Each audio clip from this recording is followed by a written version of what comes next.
ইয়াউমাইদিন ইয়াতাযাক্কারুল ইনসান ওয়া আন্না লাহু যিকরা। আল্লাহ বলেন প্রত্যেকটা মানুষ হাসরের মাঠে তার পুরা হায়াতের প্রতিটা সেকেন্ড তার মনে আসবে। মানে আমার জিন্দেগিতে আমি কি করছি এখন মনে নাই সব। 12 বছর বয়সে, মানে আমার বয়স যখন 12 বছর, সে বছর জানুয়ারি মাসের 28 তারিখ, এই টাইমে আমি কিটা করছি আমি কইতেতাম। কইতেন পারবেন? আপনি কইতেন পারবেন? কেউ কইতেন পারবেন এরকম দিন তারিখ কইয়া? পারতেন। কিন্তু হাসরের ময়দানে আল্লাহ বলে ইয়াউমাইদিন ইয়াতাযাক্কারুল ইনসান। 60 বছর হোক, 70 বছর হোক, 30 বছর হোক, 50 বছর হোক, 100 বছর হোক, প্রতি সেকেন্ডের বিন্দু বিন্দুর সমস্ত কর্ম তার মনে আসবে, সব বলতে পারবে। ওয়া আন্না লাহু যিকরা। আল্লাহ বলে কিন্তু মনে আসা হবেটা কি? আপনার সন্তান আপনার খেদমত করুক, আপনি যেটা চাচ্ছেন, খেদমত কারে কয় তো এটাই কইতারে না। ওরে তো আপনি এই এলেমটুকু দেন নাই, ওরে তো আপনি এলেমটুকু দেন। আপনার ঘরে সে 12 বছর বয়স থেকে একটা ওয়াক্ত নামাজ না পড়া ঘুমায়, এতে আপনার কি খেদমত করবে? যাতে আপনার থেকে বড় আল্লাহ উনার লগে যেতে নাফরমানি করে, আপনার লগে হেতে সদ্ব্যবহার করব না। কথা বোঝেন নাই? আপনি হেতে তো এত বড় জনেরই পরোয়া করে না, আপনারই কীর্ত গণব হইতে। যেতে এমপি মন্ত্রী গণার ধরে না, মেম্বার চেয়ারম্যান হাতের কাছে কিতা। তো যে আল্লাহকেই কি করে না, ভয় করে না, যে আল্লাহকেই মূল্য দেয় না, যে রসুলকেই মূল্য দেয় না, সে মা বাপকে মূল্য দিবে কেন? কোরআনুল কারীমের 19 নম্বর পারা, 26 নম্বর সূরা, সূরাতুশ শুআরা সূরাটির নাম।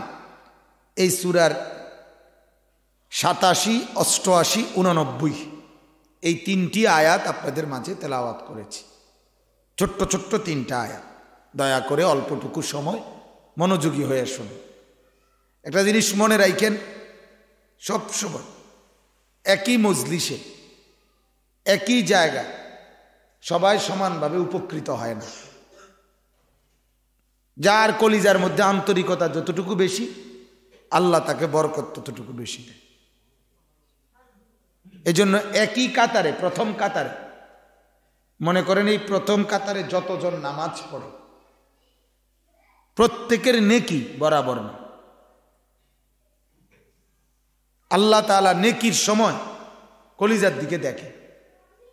সেজদা তো সবাই দিছে সমানভাবে, বুঝেন না? একটা সেজদা মনে করেন প্রথম কাতারে 20 জন মুসল্লি দাঁড়াইল, এখানে 20 জনই সেজদাটা দিছে, তাহলে সেজদার পরিমাণ সমান। একটা সেজদা, প্রত্যেকের স্টাইল সমান, তো কলিজা ভিন্ন। দিল, ভিতরের অবস্থা, দিলের মধ্যে 3টা জিনিস থাকে ইবাদতের সময়। প্রতিটা ইবাদতের বেলায় অন্তরে 3টা জিনিস থাকতে হয়। কয়টা জিনিস? 1 নাম্বার আল্লাহ তাআলার মহব্বত, বলেন তো কি? 2 নাম্বার জান্নাতের আশা, বলেন তো কি? 3 নাম্বার জাহান্নামের ভয়। আল্লাহর মহব্বত, আল্লাহ তাআলার জান্নাতের আশা, যেটা রহমতের আশা কয়, আল্লাহ তাআলার আযাবের ভয় মানে জাহান্নামের ভয়। মহব্বত, আশা, ভয়। আল মাহাব্বাতু ওয়ার রাজাউ ওয়াল খাউফ, এই 3 জিনিস থাকতে হয় কলিজার ভিতরে। আর এটা দিলের অবস্থা ভিন্ন ভিন্ন। প্রত্যেকের দিলের মধ্যে আল্লাহর মহব্বত সমান না, সমান না, না সমান। প্রত্যেকের দিলে জান্নাতের আশা সমান না, প্রত্যেকের কলিজায় জাহান্নামের ভয় সমান না। এটার ভিন্নতার ভিত্তিতে, কম বেশের ভিত্তিতে নেকির মধ্যে কম বেশ হয়,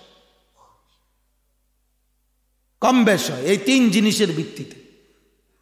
এই জন্য বসে তো পড়ে তো একসাথে, কিন্তু কারো এক সেজদা স্বাভাবিকভাবে আল্লাহ তাআলা 27টা সেজদার সওয়াব দেন, কাউকে এক সেজদা 500 সেজদার সওয়াব দেন, কাউকে এক সেজদায় আল্লাহ তাআলা কোটি কোটি সেজদার সওয়াব দেন। তফাত আছে, নেকিতে তফাত হয়। আল্লাহ তাআলা তার ইচ্ছে মতো বাড়ায়। ওয়া ইয়াজিদাহুম মিন ফাদলিহি, আল্লাহ বলেন আমি আমার দয়ায় নেকি বাড়াইতে থাকি। এজন্য যে কোনো মজমাতেও এই ওয়াজ, নসিহত, বয়ান, জুমার আলোচনা সবাই সমানভাবে উপকৃত হয় না। ওই যে দিলের আগ্রহ, আল্লাহকে মানার আগ্রহ, আখিরাতের ভয়, আল্লাহর বন্দিগি করার চেতনা, এটার মধ্যে ভিতরে কম বেশ আছে, এর ভিত্তিতে উপকৃত হয়। এজন্য আমার অনুরোধ, প্রত্যেকেই আমরা মনোযোগী হব। আমার বেলায় না, শুধু সবার বেলায় এই নিয়ম। ইমাম সাহেব যিনি জুমার বয়ান করে তার কথাগুলোও দাম, সেটা দুপুরেই হোক। আসরের নামাজের পরে যিনি বয়ান করছেন তার কথাগুলোও দাম।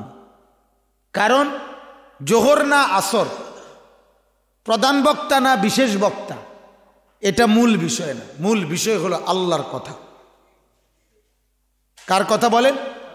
আল্লাহর কথা যখন বলে, যে বলে সেটাই দাম।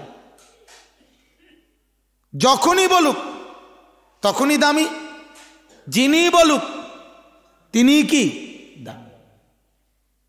এইটা আমরা অনেক সময় বুঝি না। ও বড় বক্তা আইলে যাম, না না, আল্লাহর কথা হলেই আমার আসা উচিত, কোরআনের কথা হলেই আমার গুরুত্ব দেওয়া উচিত। আল্লাহ তাআলা আমাদেরকে তৌফিক দান করেন। তো দেখেন এখানে এই যে 3টা আয়াত ছোট ছোট পড়লাম, এই 3টি আয়াত, 3টি আয়াতের মধ্যে একটা দোয়া, ইব্রাহিম আলাইহিস সালামের দোয়া। আমাদের পিতা, মুসলিম জাতির পিতা ইব্রাহিম আলাইহিস সালাম। ইব্রাহিম আলাইহিস সালাম তিনি আল্লাহর কাছে একটা দোয়া করছেন। এই দোয়াটা আল্লাহ তাআলা এখানে উল্লেখ করছেন। আল্লাহ তাআলা বলেন, ইব্রাহিম দোয়া করছে আল্লাহর কাছে, ওয়ালা তুখজিনি ইয়াওমা ইউবাসুন। এইটা দোয়া। আল্লাহ, যেদিন সকলকে আপনি কবর থেকে তুলবেন হাসরের মাঠে, সেই পুনরুত্থানের দিবস, হাসরের মাঠ, কিয়ামতের মাঠে আমি ইব্রাহিমকে আল্লাহ আপনি বেইজ্জতি করিয়েন না। ওয়ালা তুখজিনি ইয়াওমা ইউবাসুন, আল্লাহ আমাকে অপদস্থ করিয়েন না, লাঞ্ছিত করিয়েন, আমাকে বেইজ্জতি করিয়েন না। এরপরে বলতেছে কি দেখেন, এই যে এদিক তাকায় সেদিক তাকায়। আহা মুসলমান, বুঝাইতে পারলাম না, বয়স হয়ে গেছে এক একজনের, এখনো গাফলতি ছাড়তে পারলেন না। ইয়াউমা লা ইয়ানফাউ মালুন ওয়ালা বানুন। এরপর ইব্রাহিম আলাইহিস সালাম দ্বিতীয় আয়াতে বলেন, আল্লাহ সেই দিনের কথা বলতেছি, আমারে বেইজ্জতি করবেন না। কোন দিন? সেই দিন বলতেছি যেই দিন কোনো একটি সম্পদ আমার দুনিয়ার কাজে আসবে না, ওয়ালা বানুন, আমার সন্তানাদি কোনো কাজে আসবে না। যেদিন আমার মালও কাজে আসবে না, যেদিন আমার বিবি বাচ্চাও কাজে আসবে না, সেই দিন আমাকে বেইজ্জতি করিয়েন। এরপরে বলছে, ইল্লা মান আতাল্লাহা বিকলবিন সালিম। আল্লাহ, সেই হাসরের ময়দানে আমি জানি একটা জিনিস শুধু কাজে আসবে, একটা নিরাপদ, গুনাহমুক্ত, পবিত্র একটা অন্তর, দিল। ওটা যদি নিয়ে আসতে পারি সেটাই একমাত্র কাজে আসবে, আর ওইটাই আমাকে দান করে।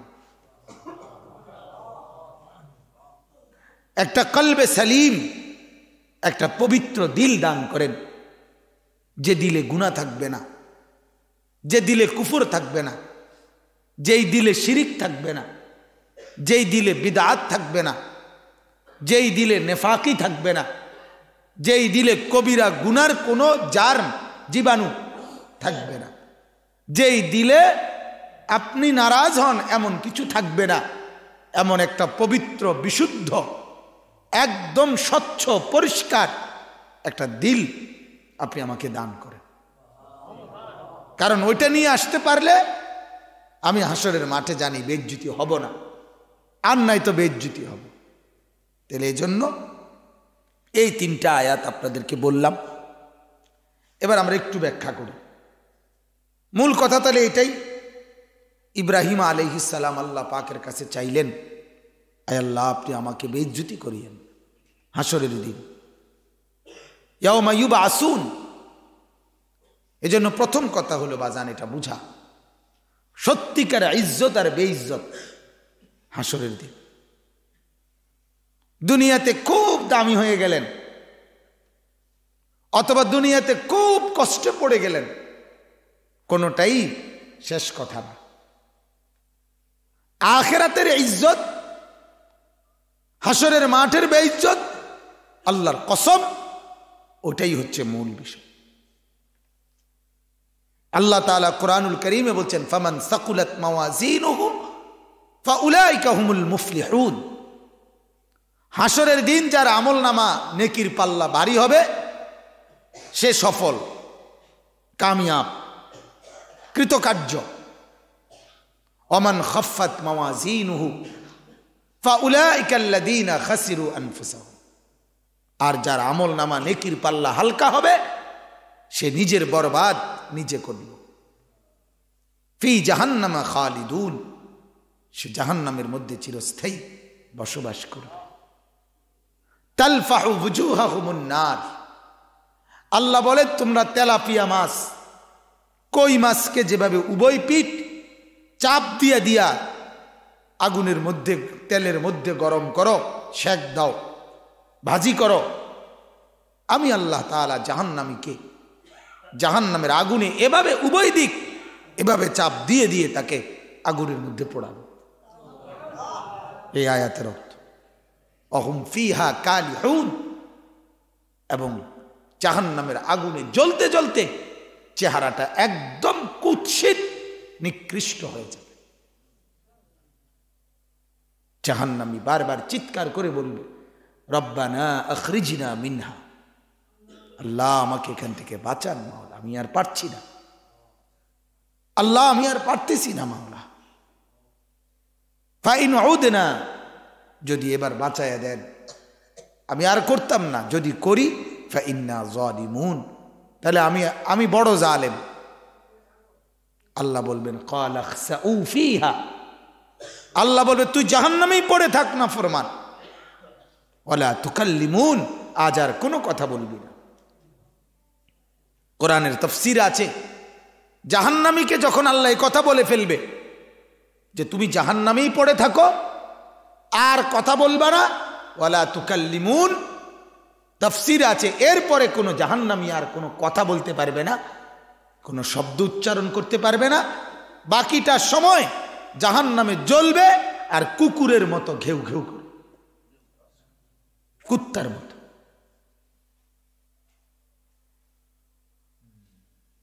এজন্য এটা বুঝাইতে চাচ্ছি আমি আপনাদেরকে, সফলতা এবং ব্যর্থতা, কামিয়াবি এবং পরাজয় একমাত্র হাসরের মাঠ। আজ আমরা সবচেয়ে বড় সবক ভুলে গেছি, জিন্দেগির মূল সবক মনে নাই, বাকি বহু কিছু জানে। ছেলেকে কই পাঠাইলে ছেলের কামাই রোজগারি ভালো হবে, মেয়েকে কোথায় বিয়ে দিলে মেয়ের জিন্দেগি ভালো হবে, কোনখান থেকে কাঠ কিনলে সোফার কাঠ মজবুত হবে, কোনান থেকে ইট কিনলে 1 নাম্বার ইট পাওয়া যাবে, কোনান থেকে আপনার বালু কিনলে সিমেন্ট কিনলে হ্যাঁ কোনটা ভালো 1 নাম্বারটা পাওয়া যাবে। আজ আমরা জিন্দেগির প্রতি এগুলো সব 100 বুঝি, ভালো করে বুঝে নিছি, কিন্তু আখিরাত কিভাবে কামিয়াব হবে, পরকাল কিভাবে সফল হবে, এটা আমরা বুঝি না, নিজেও বুঝি না, নিজের সন্তানের জীবনেও বুঝাবার কোনো ফিকির করি না। অথচ আল্লাহ তাআলা স্পষ্ট বললেন, ইব্রাহিম আলাইহিস সালাম পরিষ্কার বললেন, তোমার এই সাজানো সম্পদ একটাও তোমার সেদিন উপকারে আসবে। তোমার সোফা হাসরের মাঠে কাজে আসবে, তোমার খাট, তোমার ফার্নিচার, তোমার আলমারি, তোমার বিল্ডিং, তোমার টাইলস, তোমার দরজা জানালা, চায়ের কাপ, কাচের প্লেট, কথা বলেন, কাজে আসবে এগুলো? তো আমরা এই কথাটা কেন বুঝলাম না বাজান? কেন বুঝলাম না?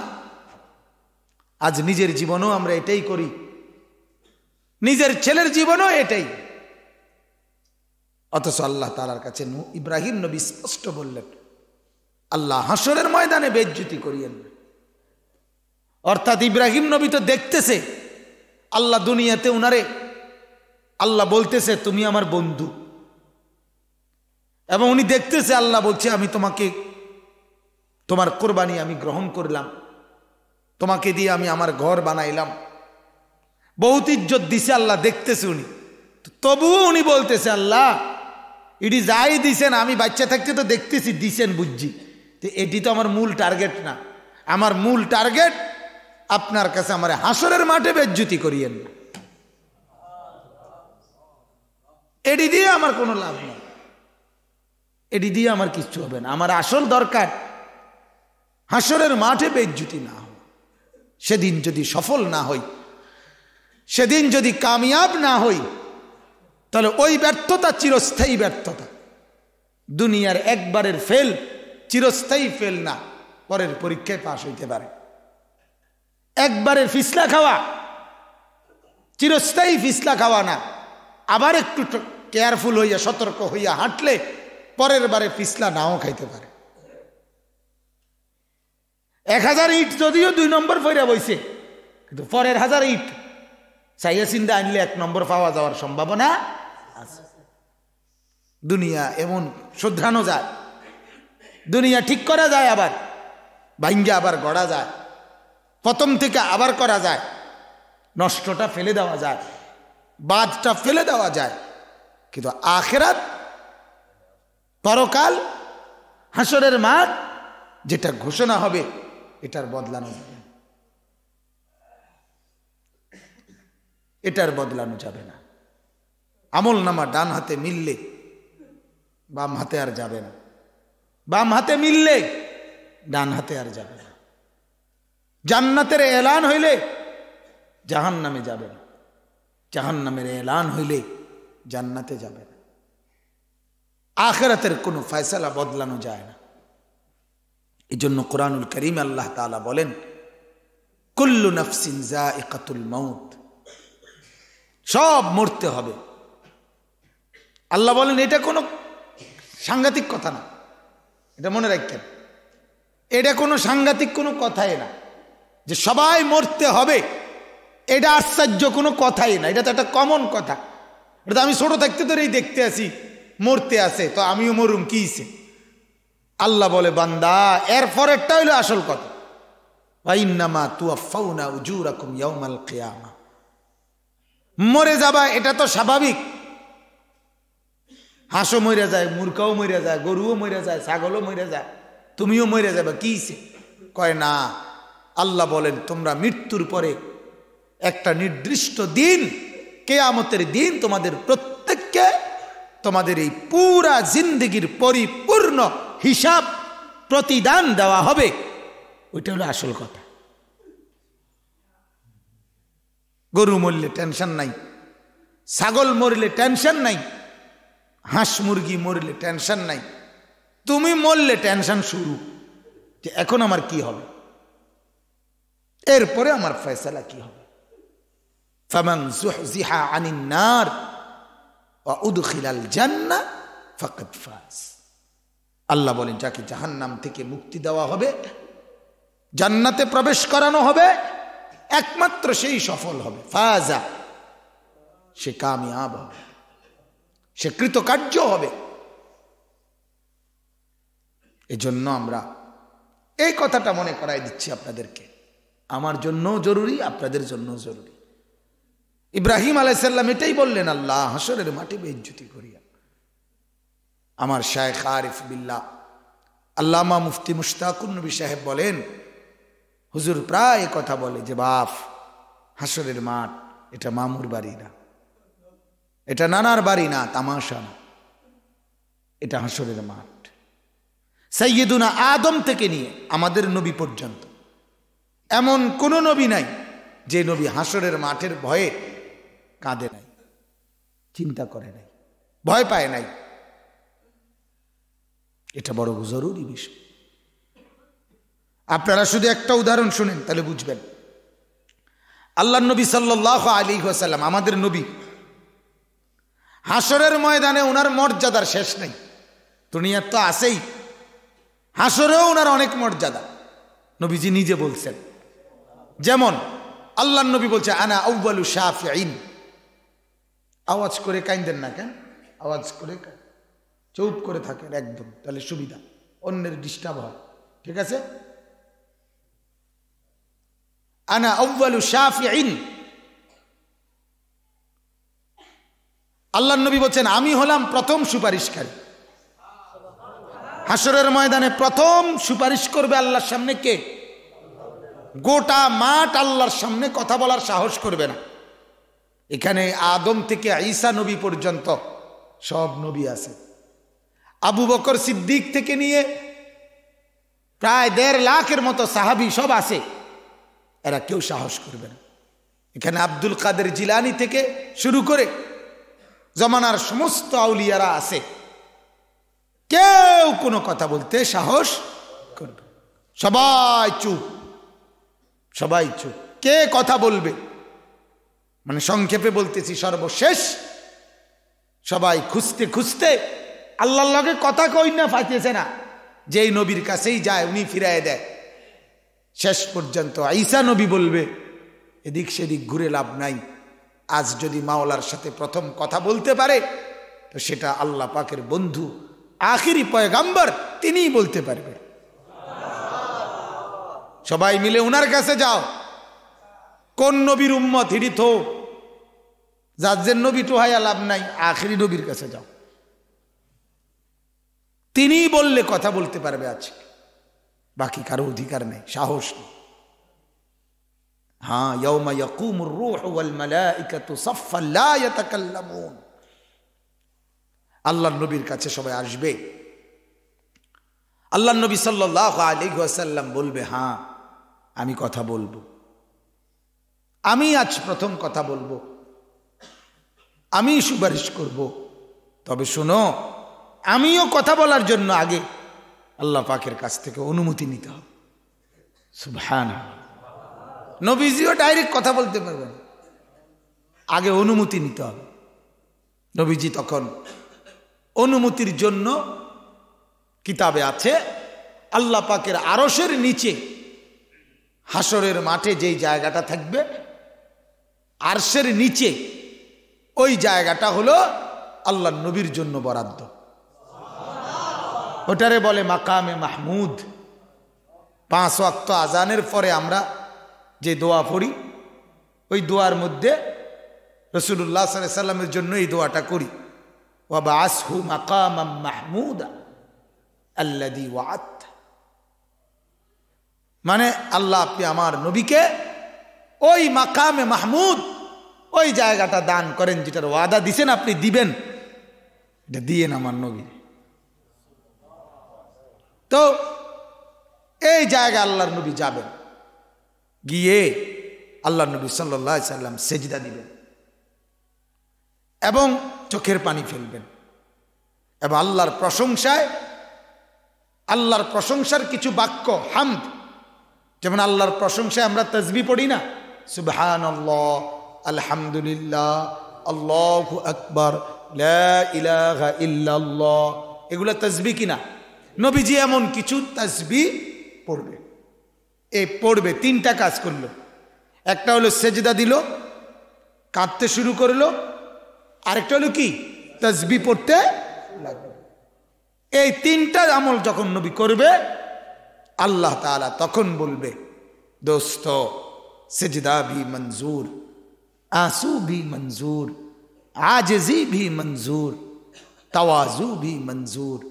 बंधु আপনার সেজদাও আমি গ্রহণ করলাম, আপনার চোখের পানিও আমি গ্রহণ করলাম, আপনার বিনয় আর নম্রতা এটাও আমি গ্রহণ করলাম। আপনি কাঁদলে আমি কেমনে সই বন্ধু, আপনি ডাক দিলে আমি আর কথা না বলে পারি কেমনে বন্ধু। ইরফা রাসাক, আপনি আপনার মাথা উঠান। সাল তুতা, আপনি চান আমি দেব। ইশফা তুশাফা, আপনি সুপারিশ করেন আমি গ্রহণ করব। মাথা তোলেন। সুবহানাল্লাহ।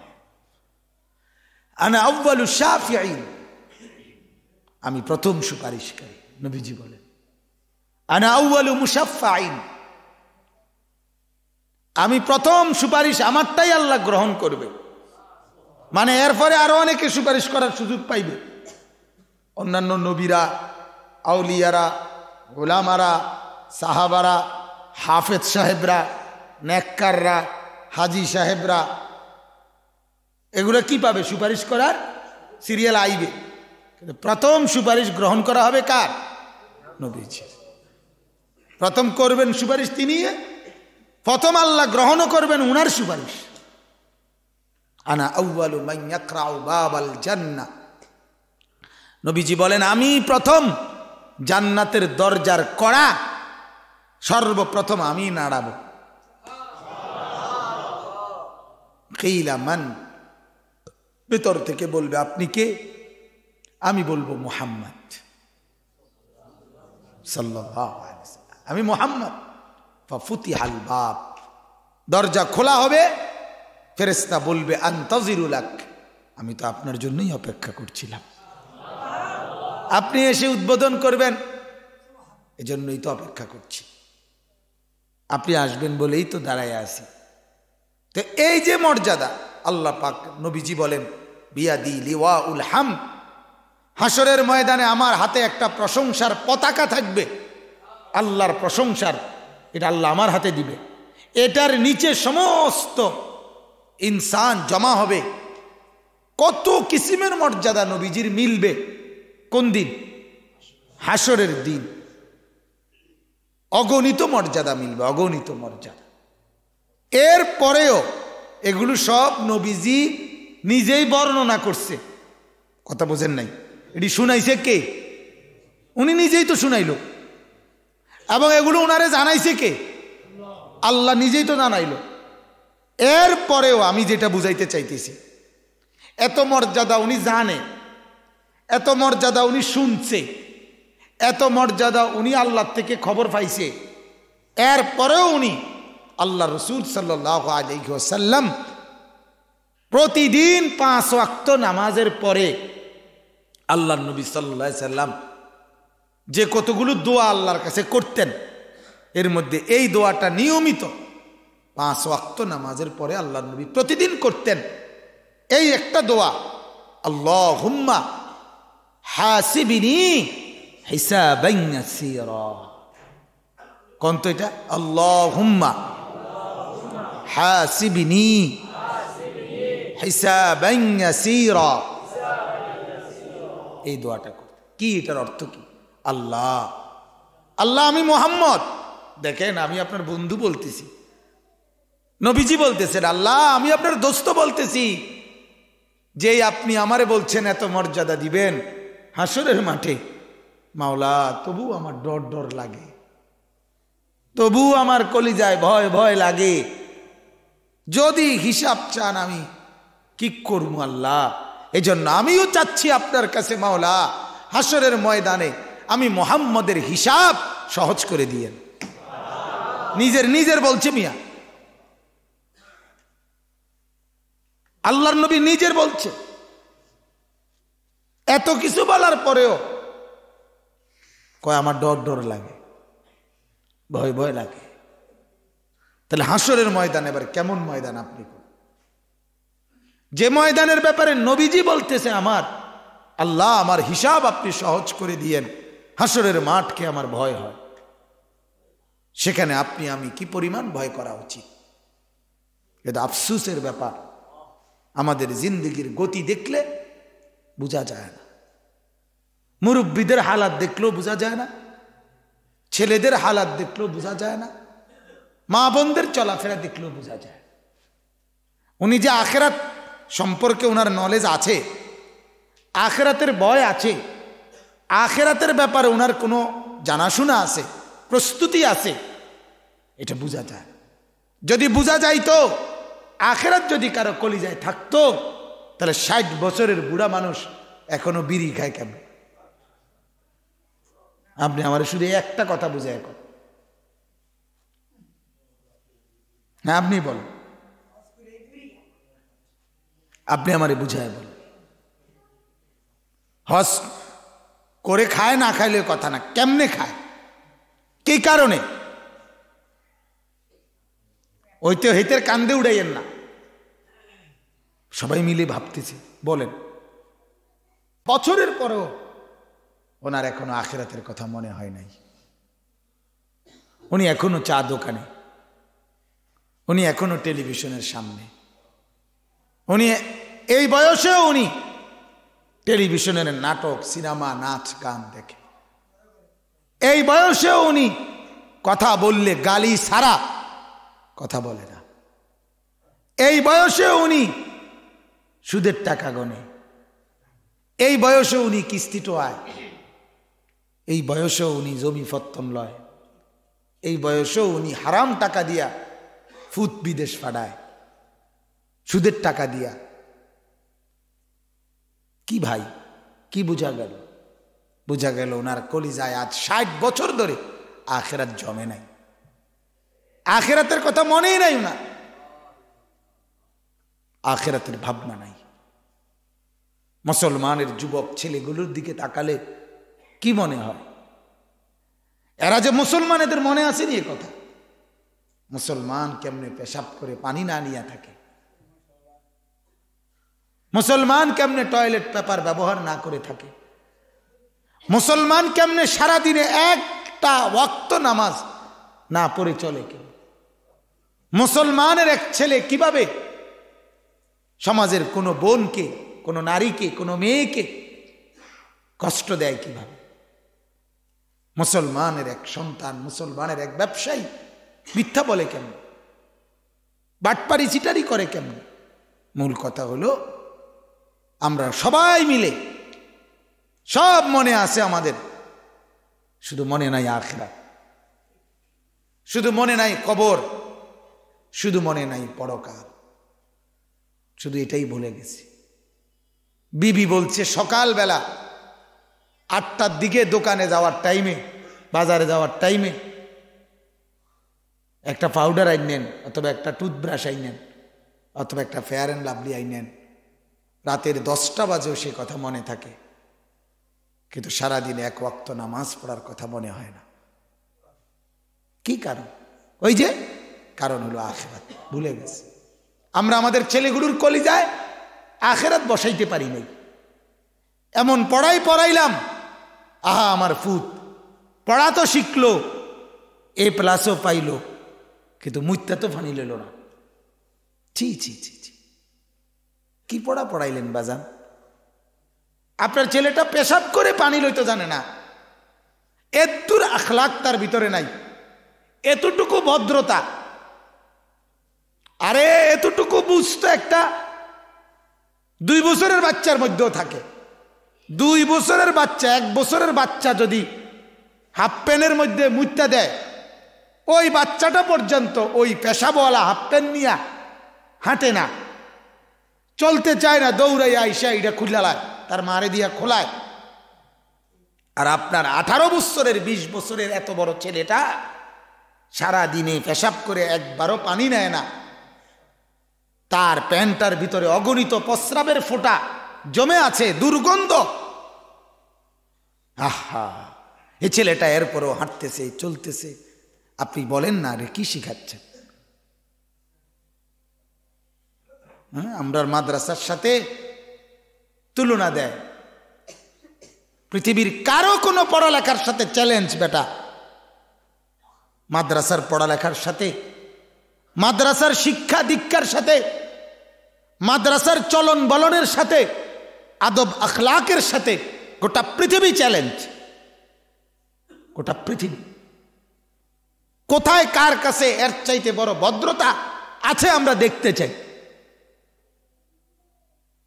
যারা 30 বছর বয়সও পেশাব কইরা পানি লইতে শিখছে না, তারা কি পড়ালেখা শিখছে, কি শিক্ষা শিখছে মিয়া? হ্যাঁ,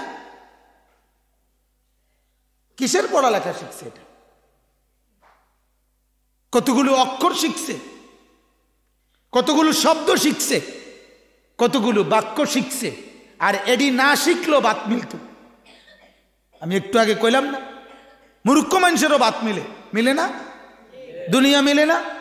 মূর্খ মানুষের বিয়া করে না, মূর্খ মানুষের জিভুত হয় না, মূর্খ মানুষের দালান বিল্ডিং হয় না। তো দেহটার বেশি কি হয়েছে? ও ডিগ্রিদারির বেশি কি হয়েছে কম? বলে উনি বড় নেতা হয়েছে। বহুত মূর্খ নেতার বাপ।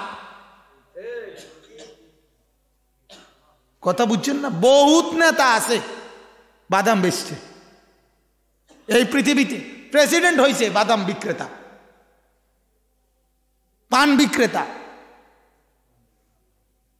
তো দুনিয়ার ক্ষমতা, কর্তৃত্ব, ভোগ দখল, এটা একটা সাধারণ বিষয়, একদমই নাথিং বিষয়। এটা আল্লাহ তাআলা যাকে ইচ্ছা তাকে দান করে।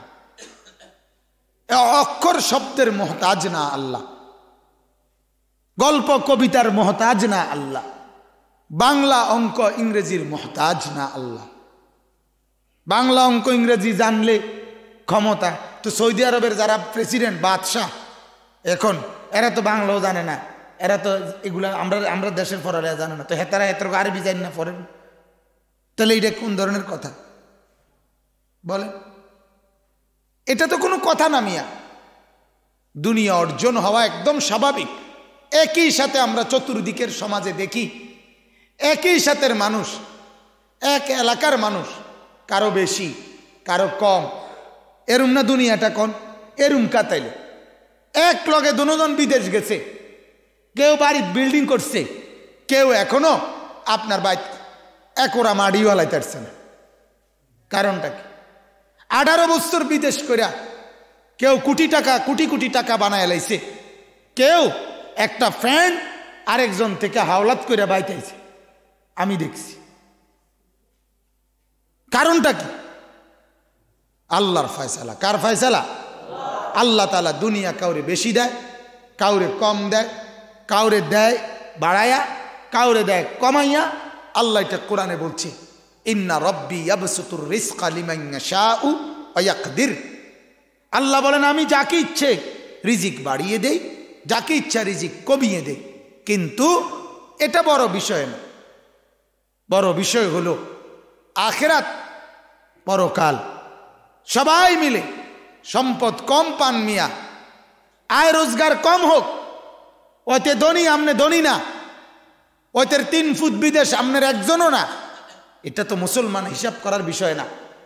হিসাব বিষয় হলো আমার 3 ছেলে নামাজি, আমার 4 মেয়ে নামাজি, আমার 3 ছেলের বউ পর্দানশীল, আমার 4 মেয়ের জামাই পর্দা নামাজি, আমার 4টা মেয়ে স্বামীর বাড়িতে পর্দানশীল, আমার ঘরে নামাজি। এটা না বড় হিসাবের কথা, এটা না বড় পাওয়ার কথা বাজার। এজন্য আমি আপনাদেরকে বললাম, ওয়ালা তুখজিনি ইয়াউমা ইউবআসুন। আল্লাহ তাআলার নবীরা পর্যন্ত আখিরাতকে ভয় করছেন, পরকালের মাঠকে ভয় করছেন বাজান। তাহলে আমরা যদি ভয় না করি, কি হবে আমাদের? কি হবে আমাদের? কোরআনুল কারীমের মধ্যে আছে, ইয়াউমা ইদিন ইয়াতাযাক্কারুল ইনসান ওয়া আন্না লাহু যিকরা। আল্লাহ বলেন প্রত্যেকটা মানুষ হাসরের মাঠে তার পুরা হায়াতের প্রতিটা সেকেন্ড তার মনে আসবে। মানে আমার জিন্দেগিতে আমি কি করছি এখন মনে নাই সব। 12 বছর বয়সে, মানে আমার বয়স যখন 12 বছর, সে বছর জানুয়ারি মাসের 28 তারিখ, এই টাইমে আমি কিটা করছি আমি কইতেতাম। কইতেন পারবেন? আপনি কইতেন পারবেন? কেউ কইতেন পারবেন এরকম দিন তারিখ কইয়া? পারতেন। কিন্তু হাসরের ময়দানে আল্লাহ বলে ইয়াউমাইদিন ইয়াতাযাক্কারুল ইনসান, 60 বছর হোক, 70 বছর হোক, 30 বছর হোক, 50 বছর হোক, 100 বছর হোক, প্রতি সেকেন্ডের বিন্দু বিন্দুর সমস্ত কর্ম তার মনে আসবে, সব বলতে পারবে। ওয়া আন্না লাহু যিকরা, আল্লাহ বলে কিন্তু মনে আসা হবেটা কি? বুঝেন নাই কথাটা? ওয়া আন্না লাহু যিকরা, মনে আসা হবেটা কি, লাভটা কি? হ্যাঁ, তখন একটা আফসোস করবে। আল্লাহ বলে ইয়াকুলু ইয়া লাইতানি কদ্দামতু লি হায়াতি, সেদিন ওই হাসরের ময়দানে বিগত দিনের সব কথা মনে করে এইবার সে বলবে নাফরমান যে হায় আফসোস, যদি আমি হায়াতে থাকতে কিছু নেকি পাঠাইতাম। আহারে কি করলাম, সময় তো ছিল, এত কাম করতে পারলাম, আর নামাজ কদ্দুরলে বুঝি আটকিয়ে যাইতাম, নামাজ তো পড়তেই পারতাম, আল্লাহকে তো ডাকতেই পারতাম, এত টাকা পয়সা রোজগার করলাম, এত দিকে খরচ করলাম, মসজিদে কয়টা টিয়া দিলে কি হইতো, আর মাদ্রাসায় কয়টা টাকা দিলে আর কি বা হইতো, কিত্তে আহারে কি করলাম, দিলাম না। এরকম একটার পর একটা আফসোস করবে। মা কদ্দামতু লি হায়াতি, বলবে হায় দুনিয়া থাকতে যদি কিছু পাঠাতাম। কিন্তু সেদিন এই আফসোস করে কোনো লাভ হবে? কোনো লাভ হবে বাজান বলেন? কোরআনুল কারীমের মধ্যে আছে হাত্তা ইদা জাআ আহাদাহুমুল মাউতু ক্বালা রাব্বিরজিউন, প্রত্যেকটা নাফরমানের সামনে মালাকুল মউত আজরাইল যখন এসে হাজির হবে, তখন সে আজরাইলের বিকট চেহারা, বিভৎস চেহারা দেখেই বলবে আল্লাহ আমাকে একটু দুনিয়ায় থাকতে দেন, লাআল্লি আ'মালু সালিহান ফীমা তারাকতু, যেই নেক আমলগুলো আল্লাহ করছি না, ছুটে গেছে, এগুলো এখন করব, একটু সুযোগ দেন। মালাকুল মউতকে কয়টা দিন পরে আসতে বলেন, আল্লাহ বলবেন কাল্লা, না বান্দা না, আজরাইলকে সামনে আইনা আমি কাউরে ফেরত দেই না, আজরাইলকে সামনে আইনা কাউরে কি দেই নাই ফেরত। ইন্নাহা কালিমাতুন হুয়া কাইলুহা, আমি জানি এটা তোর কথার কথা, এটা ধোঁকা, তুই মালাকুল মউতরে দেইকা ভয়ে এটা বলতেছ, অরে যদি এখন সরাই এলাই তুই সিটার আবার আগের মতো সিটার ইয়ে করি, তুই চিটার আগের মতো চিটার ইয়ে করি, তোরে আমি চিনি। ওমিন ওয়ারাইহিম বারযাখুন ইলা ইয়াউমি ইউবআসুন, অতএব এখন থেকে কিয়ামত পর্যন্ত কবরেই পড়ে থাক, কবরেই পড়ে থাক না ফরমান। এরপরে ফাইদা নুফিখা ফিস সূরি ফালা আনসাবা বাইনাহুম ইয়াউমাইদিন, এই কথাটা বোঝেন। আল্লাহ বলে হাসরের দিন যখন দাঁড়াবা, তখন কেউ তোমার এক বিন্দু আত্মীয়তার কোনো সম্পর্কের সামান্য মূল্য দিবে না, বরং সবচেয়ে ঘনিষ্ঠ জন তোমার কাছে যদি কোনো হক পাওনা থাকে, তাফসিরে আছে আল্লাহ বলে তাইলে সাথে সাথে সে তোমার হক ছিনায় নেবে। অর্থাৎ স্ত্রী যদি তার আপন স্বামীর কাছে সেদিন কোনো হক পাওনা থাকে, হাসরের ময়দানে স্ত্রী এই স্বামীর পরিচয়ের কারণে আলগা কোনো, এটার রেয়ায়াত, এটার কোনো আলাদা যে কেমনে চাই আবার আমার জামাই, আল্লাহ বলেন না, ফালা আনসাবা, সেদিন আত্মীয়তার সম্পর্কের কোনো মূল্য দিবে না। আর রাখ আমার জামাইয়ের খেতারে কিলাই, আমার পাওনা দে। সন্তান যদি কোনো পাওনা থাকে বাবার কাছে, আপন সন্তান বাবা মার কাছে তার পাওনা ছিনায় নিবে, বাপ তার সন্তান থেকে পাওনা ছিনায় নিবে, এটার নাম হাসরের মাঠ। কতভাবে আল্লাহ বলছে বাজান, বিশ্বাস করেন, এক দুইটা আয়াত না তো। আপনার করে আমরা কেমনে বুঝাইতাম কোন, এত ভাবে বলছে আল্লাহ তাআলা, এত ভাবে। আপন স্ত্রী তোমার পরিচয়, স্বামীর পরিচয় দিবেন। এই দুনিয়ার মধ্যে সবচেয়ে ঘনিষ্ঠ বন্ধন, মানুষের সবচেয়ে নিকটতম বন্ধন হলো চারটা। কয়টা? চারটা। বাবা মা, স্বামী স্ত্রী, ছেলে মেয়ে, ভাই বোন। কোন এতে ঘনিষ্ঠ কোনটার কথা বুঝছেন নি আপনি? এই চারটা না? বাবা মা, স্বামী স্ত্রী, ভাই বোন, ছেলে মেয়ে। ছেলে মেয়ে।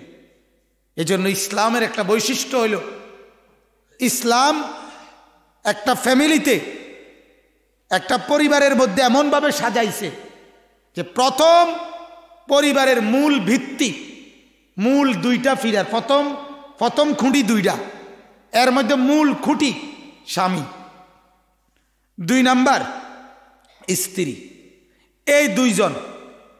এরপরে এদের থেকে আসবে সন্তান। এইবার এরই হয়ে সন্তান হয়ে গেলে চারোটা হয়ে যাবে। স্বামীর জন্য স্ত্রী, স্ত্রীর জন্য স্বামী, স্বামী স্ত্রীর জন্য সন্তান, সন্তানের জন্য মা বাবা, সন্তানরা নিজেরা ভাই বোন। কথাটা বুঝছেন ঠিক না? এরকম না হিসাবটা? আপনি দেখেন খেয়াল করে, প্রথমে এই 2 খুঁটি লাগাইলে, স্বামী স্ত্রী মিলাইলে, এরপরে কি বাকিটিও রেডি হয়ে যাবে। এই ফ্যামিলিতে কয়েকদিনের ভিতরে বাকিটিও কি হবে? রেডি হবে। প্রথম তৈরি হয় কি? একটা ফ্যামিলি তৈরি হয় কি? স্বামী স্ত্রী, এই ছেলে আর এই মেয়ে এক হলো। এবার কিছুদিনের মধ্যে এই ফ্যামিলিতে মা বাবার পরিচয় আসবে, ছেলে মেয়ের পরিচয়ও আসবে, ভাই বোনের পরিচয়ও আসবে, স্বামী স্ত্রীর পরিচয় তো আছেই। এই 4টা জিনিস। এজন্য ইসলাম স্বামীর উপরে দায়িত্ব রাখছে স্ত্রীর ব্যাপারে, স্ত্রীর উপরে দায়িত্ব রাখছে স্বামীর ব্যাপারে, স্বামী স্ত্রীর ব্যাপারে দায়িত্ব রাখছে দুজনের উপরে সন্তানদের ব্যাপারে, সন্তানদের উপরে দায়িত্ব রাখছে তাদের মা বাবার উপরে, ভাইয়ের উপরে দায়িত্ব রাখছে বোনের ব্যাপারে, বোনের উপরে দায়িত্ব রাখছে ভাইয়ের ব্যাপারে। কোনোটা আলাদা করে না, বাদ দেয় না। কেবল স্ত্রী কেবল স্বামীর খেদমত করবে, আর স্বামী হেবড়িরে কন্যাইব হালাইয়া, যেটা মনে কয়টা করব। একেবারে আপনার দাসী বান্দির মতো বা ফিটবো না। ইসলাম এত অবুঝ ধর্ম না, ইসলাম এত বেইনসাফি কথা বলে। স্ত্রীর যেমন দায়িত্ব দিছে স্বামীর খেদমত করবা, স্বামীরও দায়িত্ব দিছে তুমি স্ত্রীর মনের খুশির দিকে খেয়াল রাখবা, উভয়টা নজর রাখবা, উভয়টা খেয়াল। স্ত্রীকে বলছে তোমার স্বামী যদি তোমার উপরে খুশি থাকা তুমি মরো, তাইলে তুমি জান্নাতি। আইয়ুমা ইমরাআতিন মাতাত ওয়া যাওজুহা আনহা রাদিন দাখালাল জান্নাহ। নবী বলছে যে মহিলা মরলো আর তার স্বামী তার উপরে রাজি, সে জান্নাতি। আবার স্বামীকে কি বলছে?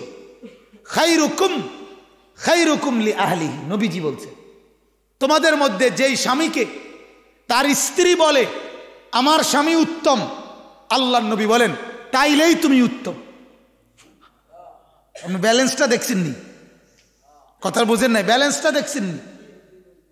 একজনের এককারে জলে ভাসায় দিছে, আরেকজনের এককারে মাথার উপরে তুলে লাইছে, এটা না, উভয়টা নজর রাখছে। ওয়াজআলা বাইনাকুম মাওয়াদ্দাতাম ওয়া রাহমা। আল্লাহ বলেন স্বামী স্ত্রীর বন্ধন আমি কেন দিলাম? উভয়ের মধ্যে ভালোবাসা মহাব্বত হওয়ার জন্য, ভালোবাসা মহাব্বত হওয়ার জন্য। আবার সন্তানদের ব্যাপারে দায়িত্ব দিছে, তোমরা 2 জন, তোমাদের উপরে আমি আল্লাহ তাআলা সন্তান দিলাম তোমাদের কাছে। কেন? তোমাদের দায়িত্ব এই 2 স্বামী স্ত্রী মিলে এই সন্তানের আখিরাতের পুরা বন্দোবস্ত করে দেওয়া, এই জন্য আমি তোমাদের কাছে দিলাম। এজন্য আমার হযরত আল্লামা মুফতি মুশতাকুন নবী সাহেব বলে, যেই মা বাপ তার সন্তানকে কোরআন শিখায় নাই, নামাজ শিখায় নাই, দিন শিখায় নাই, 70 বার ওই মা বাপ যদি তার ওই ছেলে মেয়েটাকে আগুনে জ্বালাইয়া ফেলতো, আগুনে 70 বার, তাইলে এত ক্ষতি হতো না। এই নাফরমান মা বাপ এই সন্তানের যে ক্ষতিটা করছে, কোরআন না শিখায়, নামাজ না শিখায়। হেবডার কথা হইলো, হেবডা কলজাটা ফানি কইরা বিদেশ ফাড়াইছি, আমি জানি কত কষ্টে 6 লাখ টাকা ব্যবস্থা করছি, কিটা জানেন আপনি? হ্যাঁ, কি টিয়ার ব্যবস্থা করছেন? সুদে লইছেন কত হেডা কম, কিস্তিতে লইছেন কত হেডা কম। সুদে টিয়া লইছেন কা, কিস্তিতে লইছেন কা? জান্নাতে যাওয়ানের লাগিয়া কথা বলেন না কেন? জান্নাতে যান না, না না, আপেল খাওয়ানোর লাগিয়া, বাইক বিল্ডিং করণের লোভে। ফুদ বিদেশ গেলে টাকা ফাটাইবে, বাইক বিল্ডিং করব, জমি কিনবে, নতুন ঘর করব, এই লোভে, এই লোভে। আর নাই তো যদি আখেরাতের ভয় থাকতো তাইলে কইতো, ফুদ মরো আর বাঁচো, হারামের কোনো টাকা দিয়ে আমি তোমারে, বিদেশ তো দূরে থাক, এনতে কোম্পানিগঞ্জ ফাটাইতো রাজি না। কথা বলেন না কেন? এনতে মুরাদনগর যাইতো কি, আমি রাজি না। আমার আখেরাত, আমার পরকাল সামনে, আমরা বুঝি না। হা হা মুসলমান, আপনারা বুঝেন না। আপনারা জিন্দগিটাকে কি বানায় নিছেন, কি বুঝায় নিছেন? জীবনের হিসাব বিলাও ছেলে পেলের বেলায় না, আল্লাহ তাআলা দায়িত্ব দিছেন এটা। নবীজিকে বলছে, ওয়ামুর আহলাকা বিসসালাহ, ও নবী আপনার পরিবারের সদস্যদেরকে নামাজের কথা বলেন। আল্লাহ বলছেন আদেশ, লা নাসআলুকা রিজকা, এরা চলবে কেমনে, খাবে কেমনে? আল্লাহ বলছে এটা আপনি ভাববেন না, আপনি রিজিক নিয়ে চিন্তা করবেন না। নাহনু নারযুকুকা, আমি থাকলে রিজিকও আছে। আল্লাহ আছে তো, থাকবে তো, নিশ্চিত তো, সন্দেহ লাগে তো? কথা কয় না। আপনি মরে গেলে আল্লাহ থাকবো তো? এই ফুলার মা মরে গেলে আল্লাহ থাকবো তো? তোর সমস্যা কি? যিনি দায়িত্ব নিছেন উনি, উনার ব্যাপারে আমার যেহেতু ইয়াকিন যে আমি পৃথিবীর থেকে হারাইয়া গেল, উনি যেহেতু আছেন, তার আমার সমস্যা কি? এই জন্য আল্লাহ বলে, তুমি সন্তানের সেজদার ফিকির করো, নামাজের, আমি তার রিজিকের ফিকির করি। আমার আব্বা, আমরা 5 ভাই, 5 ভাইকে আলহামদুলিল্লাহ আলেমে দিন বানাইয়া মারা গেছে। 5 ভাইয়ের জন্য আমার আব্বা একখান বিল্ডিং, একখান ঘর মৃত্যু পর্যন্ত করে দিয়ে যায় না। আমার আব্বার ওই সামর্থ্য কুলায় নাই, কিন্তু আমরা 5 ভাইরে রক্ত পানি কইরা সারা জীবনের কামাই দিয়া পড়ালেখা করাইছি। আজ আমার আব্বা কবরে, আমরা 5 ভাইয়েরই আলাদা আলাদা জায়গা আছে, গদ্দুয়ার আছে, কোনো অসুবিধা হয়েছে না। আমার বাপ মরিবার পরে জমি কিনতেও সমস্যা হয়েছে না, বিল্ডিং করতেও সমস্যা হয়েছে না, কিন্তু লাভ হয়ে গেছে আমার বাপেরও আমারও। কি লাভ? আব্বা যেহেতু আমারে কোরআন শিখাইয়া গেল, এখন আমি যদি একটা কোরআনের কথা বলি, একটা শব্দ পড়ি, আমার আব্বার কবরও নেকি যায়, আমার আমলনামার মধ্যে নেকি আসে। বাহ, কথা বোঝেন নাই? আমার আব্বারও লস নাই, আমারও কি নাই, লস। ওরাও লাভ, আমারও লাভ। এই জন্য অনুরোধ আপনাদের কাছে, এটাই মূল কথা, এই ফিকিরটা করেন। ঘুরে ফিরে ওয়াজ তো বাজান আখেরাত মনে করাই দেওয়ার জন্য। ওয়াজের মাকসাদ কি? আখেরাত মনে করাই দেয়।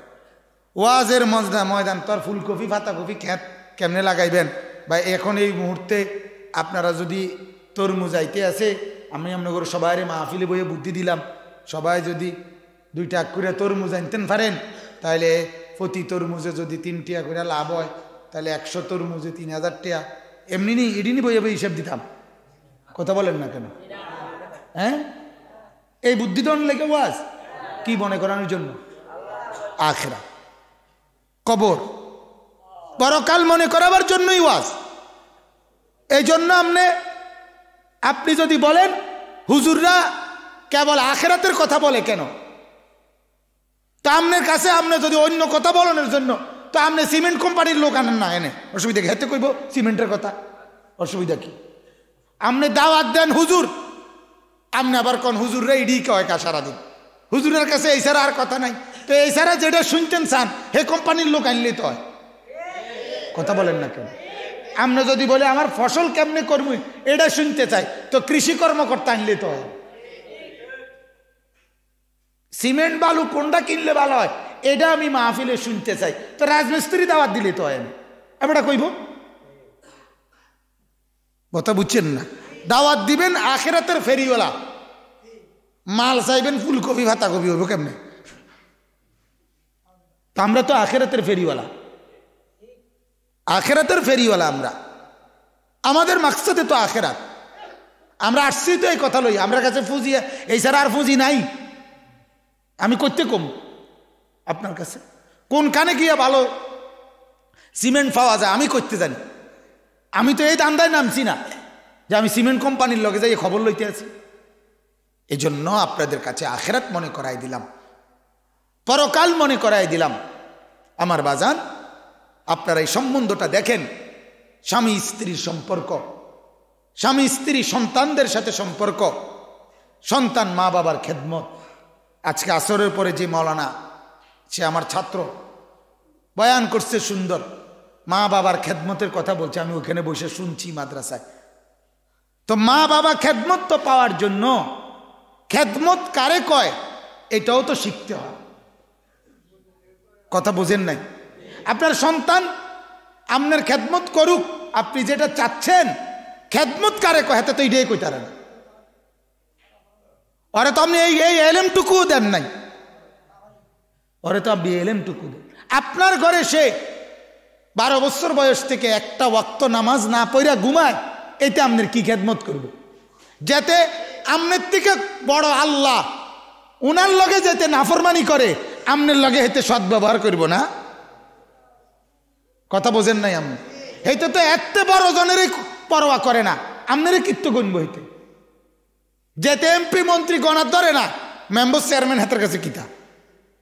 তো যে আল্লাহকেই কি করে না, ভয় করে না, যে আল্লাহকেই মূল্য দেয় না, যে রসুলকেই মূল্য দেয় না, সে মা বাপকে মূল্য দিবে কেন?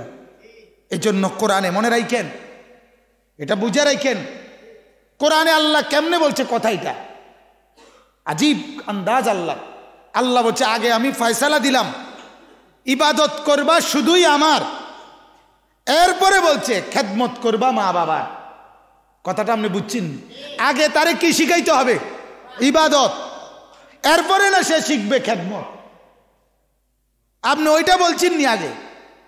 আপনি যে বলেন, আমরা যে বলি ছেলে ফেলেগুলো হুজুর এখন মা বাবার খেদমত করতে চায় না, আপনি কি শিখাইছেন তারা? আপনি কারে কি শিখাইলেন? এজন্য আমার অনুরোধ, ইব্রাহিম আলাইহিস সালাম এটাই বললেন, আল্লাহ সম্পদ কাজে আসবে না, সন্তানাদি কাজে আসবে না, হাসরের ময়দানে ওদের কারো কোনো পাত্তা থাকবে না, সম্পদ তো নাই পাত্তা, বিবি বাচ্চা পরিবারও নাফসি নাফসি, সবাই কি ওই যে বললাম 4 সম্পর্ক, মা বাবা, স্বামী স্ত্রী, ছেলে মেয়ে, ভাই বোন। আল্লাহ বলছে ইয়াউমা ইয়াফিরুল মারউ মিন আখি, হাসরের দিন তোমার থেকে পলায়ন করবে ভাই বোন, ভাইয়ের লগে বোনও আছে, ওয়া উম্মিহি ওয়া আবিহি, মা বাপ, ওয়া সাহিবাতিহি, স্ত্রী, মানে তুমি স্বামী পুরুষ হইলে তোমার বউ, তুমি মহিলা হইলে তোমার স্বামী, ওয়া বানি, এবং তোমার সন্তানাদি। তাইলে ভাই বোনও বাগলো, স্বামী আর স্ত্রীও চলে গেল, মা বাবাও চলে গেল, সন্তানও চলে গেল, আর রইল কি? আর আপনাকে হাসরের ময়দানে একটু সাপোর্ট দিব, সহযোগিতা করব, আপনার এই বিপদের মুহূর্তে আপনার পাশে ইয়া দাঁড়াইব যারা, মূল 4 জন, 4 গ্রুপ, হয় স্বামী স্ত্রী, স্বামীর বেলায় স্ত্রী, স্ত্রীর বেলায় স্বামী, নয়তো ছেলে মেয়ে, নয়তো ভাই বোন, নয়তো মা বাপ। ওরা 4 জনে বাগছে, তো আর রয়েছে কেন? স্বাস্থ্য ভাই আইব কে? হ্যাঁ, তাল তো ভাই আইব, দুলে ভাই আইব, দুলে ভাই, আফন ভাই দুধ দিয়ে গেছে গা, হেঁটে গেছে গা, তখনই ক্যান্টনমেন্ট ভার হইয়া ভাগ্যা দুলে ভাই কিরব। আল্লাহ আমাদেরকে বুঝার তৌফিক দান করেন। ইয়াউমা লা ইয়ানফাউ মালুন ওয়ালা বানুন। এজন্য বলছে ইব্রাহিম নবী, আল্লাহ আমি বুঝি পরিষ্কার, হাসরের দিন সম্পদ কাজে আসবে না, বিবি বাচ্চা কাজে আসবে না, গুনাহমুক্ত দিলটাই কেবল কাজে আসবে। আপনার মহব্বতওয়ালা দিল কাজে আসবে, আপনার বন্ধুর মহব্বতওয়ালা দিল কাজে আসবে। এজন্য রব্বুল আলামিন আমি আপনার কাছে চাই, মাওলা আমি ইব্রাহিম দুনিয়ার যত মর্যাদা এর কোনোটাই আমার শেষ কথা না। আমি চাই হাসরের ময়দানে যেন বেইজ্জতি না হই। আল্লাহর নবী পর্যন্ত বললেন, রব্বুল আলামিন এত মর্যাদা আমি শুনেছি, জেনেছি, বলেছি, তবুও আমি চাই হাসরের ময়দানটা যেন আমার জন্য সহজ হয়। আমাদের প্রত্যেকের এই ভয় দিলের মধ্যে আসা উচিত। আপনাদের কাছে আমার অনুরোধ, নিজেদের এই সম্পর্কটা আপনারা যাচাই করেন, এটার মধ্যে ঈমান ইসলাম আছে কিনা। আপনি যদি মা হন, আপনি যদি বাবা হন, আপনার ছেলে মেয়ের সাথে আপনার সম্পর্ক ঈমানের ভিত্তিতে, আখিরাতের ভিত্তিতে হচ্ছে কিনা, তাহলে কামে আসবে। এখানে আরেকটা কথা আছে, শেষ কথা।